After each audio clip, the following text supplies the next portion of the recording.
Vraiment, je m'interroge sur ce monde qui part à la dérive.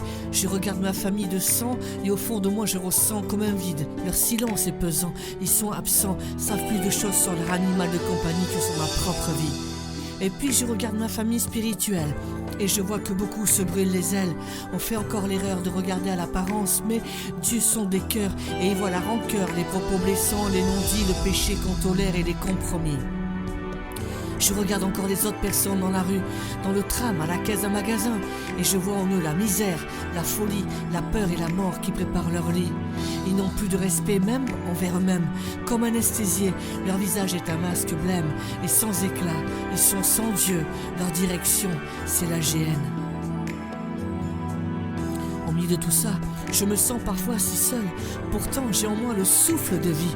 Combien aujourd'hui se rend dans un linceul ? Combien ce matin ont perdu la vie? Si seulement on pouvait compter nos jours, si on pouvait réaliser qu'on peut encore agir tant qu'il fait jour, sommes-nous cette génération qui vivront l'enlèvement? Cette trompette va sonner, en sommes-nous pleinement conscients? Il y a ceux du dehors à moitié morts, inconscients ou insensés, qui refusent la main de Yahweh.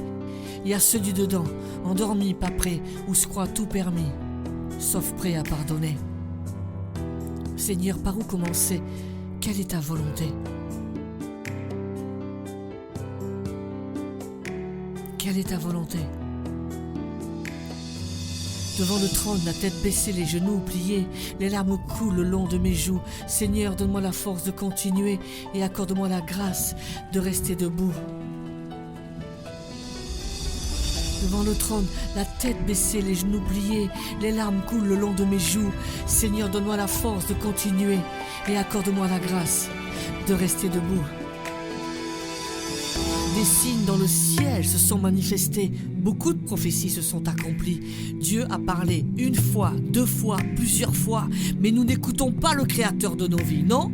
Que tirons-nous des leçons du Covid? Enfermés, confinés, aujourd'hui, qu'est-ce qu'on a fait? Qu'est-ce qui a changé après ce bilan morbide? Comme au temps de Noé, les gens n'étaient pas préparés. Seule qu'une petite poignée a été sauvée. Les jours mauvais arrivent, l'économie part à la dérive. Et si nous nous sommes battus pour du papier toilette, qu'arrivera-t-il en temps de famine et de disette? Oui, le temps du grand reset va arriver et le contrôle mondial va s'intensifier. Ne soyons pas distraits, mais restons éveillés, prêts à annoncer la bonne nouvelle et parler de ces temps qui sont les derniers afin d'arracher des âmes et qu'elles ne se fassent pas avaler. Et afin d'exhorter nos frères pour ne pas les perdre à tout jamais. Que notre amour ne se refroidisse pas, même si l'apostasie est déjà là.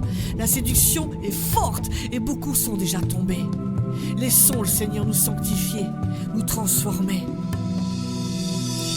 Toi qui m'écoutes et qui te crois libre, c'est vrai, Dieu t'a laissé la volonté de le suivre ou bien de choisir ton propre chemin. Parlant de karma, décider de ton destin. Ne te crois pas, Seigneur, de ton lendemain, parce que ce jour-là, même si tu es un puissant personnage, il ne sera jamais dans tes mains. Car demain ne t'appartient pas. Faisons donc fonction d'ambassadeurs au nom de Christ, comme si Dieu adressait par nous cette invitation aux hommes. C'est au nom de Christ que nous vous en supplions. Soyez réconciliés avec Dieu.